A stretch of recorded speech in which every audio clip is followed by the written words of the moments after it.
Well, the Attorney General does have a lot to do with that and can provide a lot of information and opinions about whether a law like this is constitutional or not, whether it violates the Civil Rights Act or not. If it has a discriminatory impact, the Attorney General needs to be the one to stand up and say, this is wrong, it violates federal law, or it violates the Constitution. We haven't had that.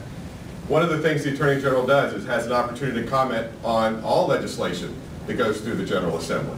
And something that's kind of a more recent phenomenon, it used to be when legislators would put bills in for drafting, legislative services would do what's called gray covering if they had a question about the bill's legality or constitutionality, and it doesn't seem to happen much more. And so we need an Attorney General who will call that stuff out and say, no, this could violate the Civil Rights Act, or it's unconstitutional, and I won't hesitate to do that. One of the things that I did last year in the face of the long lines that we saw is introduce a bill to speed voting and to make it simpler to register. It followed on the good work of Jerry Connolly and Mark Warner.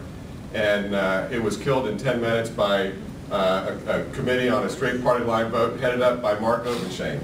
And he was the one who sponsored the photo ID legislation. So that shows you the stark contrast.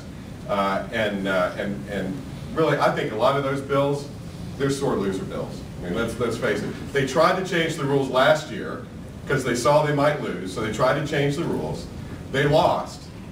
But rather than trying to take a step back and look at the policies and recognize that the policies they're advocating are out of sync with where most Virginians are, instead of doing that, they're trying to change the rules again so that people who might otherwise vote Democratic don't have the opportunity to vote. That's wrong.